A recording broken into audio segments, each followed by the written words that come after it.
करेगा। और अब बात सनातन धर्म पर हो रहे सीरियल अटैक की। तमिलनाडु के मुख्यमंत्री एम.के. स्टालिन के बेटे और करुणानिधि के पौत्र उदयनिधि स्टालिन ने सनातन धर्म पर एक के बाद एक कई हमले किए हैं। व्यूअर्स, ये खबर आप लगातार पढ़ रहे होंगे, सुन रहे होंगे, देख भी रहे होंगे, लेकिन इस मामले में सबसे हैरान करने वाली बात यह है कि उदयनिधि अपने कहे एक एक वाक्य पर कायम है। इतना ही नहीं, उन्हें दक्षिण में कांग्रेस का भी साथ मिल चुका है, क्योंकि कांग्रेस के राष्ट्रीय अध्यक्ष मल्लिकार्जुन खड़गे के बेटे और कर्नाटक सरकार में दिग्गज मंत्री प्रियांक खड़गे ने खुलकर उदयनिधि की बात का समर्थन कर दिया है।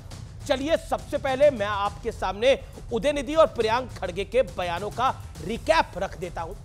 उदयनिधि कहते हैं, उदयनिधि स्टालिन ने कहा कुछ चीजों को खत्म करने की जरूरत है। डेंगू, मलेरिया, कोरोना की तरह उन्हें खत्म कर देना चाहिए। सनातन धर्म भी ऐसे ही खत्म करना होगा। प्रियांक खड़गे ने कहा, जिस धर्म से में समानता नहीं है वो धर्म कहलाने के लायक नहीं है। जो धर्म आपको इंसान ना समझे वो बीमारी के समान है।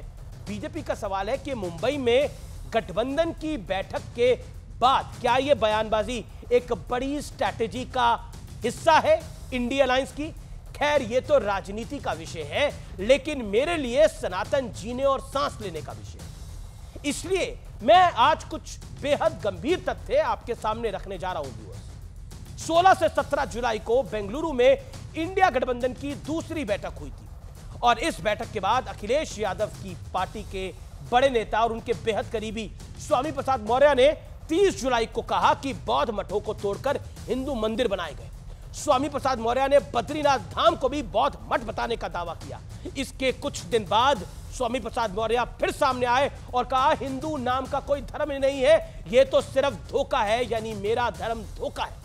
इससे कुछ और दिन पहले वो स्वामी प्रसाद मौर्य ही थे जो बिहार के शिक्षा मंत्री और आरजेडी नेता चंद्रशेखर के साथ मिलकर श्री रामचरितमानस को दलित विरोधी ठहरा रहे थे। महाराष्ट्र में कभी कट्टर हिंदूवादी पार्टी रही शिवसेना उद्धव ठाकरे दो टुकड़ों में बंटने से पहले हनुमान चालीसा वाले विवाद से सबको चौंका चुकी है। व्यूअर्स, क्या सही है क्या गलत? कौन आपको बहका रहा है, कौन जगा रहा है, यह समझने के लिए इस मुद्दे को परत दर परत आज खोलना आवश्यक हो जाता है। याद कीजिए दिसंबर 2021 का वो दिन जब राहुल गांधी ने कहा था हिंदू और हिंदुत्व को दोनों अलग चीजें हैं। राहुल गांधी ने खुद को हिंदू बताया और हिंदुत्व को अल्पसंख्यकों पर अत्याचार करने वाली सोच ठहरा डाला। लेकिन कर्नाटक कांग्रेस के अध्यक्ष सतीश जारकिहोली ने नवंबर 2022 में कहा कि हिंदू शब्द का अर्थ बहुत गंदा है, बहुत घटिया है। इसके बाद स्वामी प्रसाद मौर्य आए और उन्होंने हिंदू धर्म को धोखा बता दिया। अब उदयनिधि स्टालिन कह रहे हैं कि सनातन धर्म डेंगू मलेरिया जैसा है, कोरोना जैसा है, और इसे खत्म कर देना चाहिए, समाप्त कर देना चाहिए। यानी पूरब से पश्चिम तक, उत्तर से दक्षिण तक सबके निशाने पर इस देश की बहुसंख्यक आबादी है। 80 करोड़ लोगों की आस्था है। कोई हिंदू धर्म को अपशब्द कह रहा है, कोई हिंदू शब्द को झूठा बता रहा है। अब तो सनातन धर्म पर ही सवाल खड़े कर दिए गए हैं। यानी सबके टारगेट पे वो है जो कभी आक्रांताओं के निशाने पर भी था। सबके टारगेट पे वो है जिसे कोसने से शायद कोई विशेष वोट बैंक साधने में बहुत ज्यादा मदद मिल जाती है।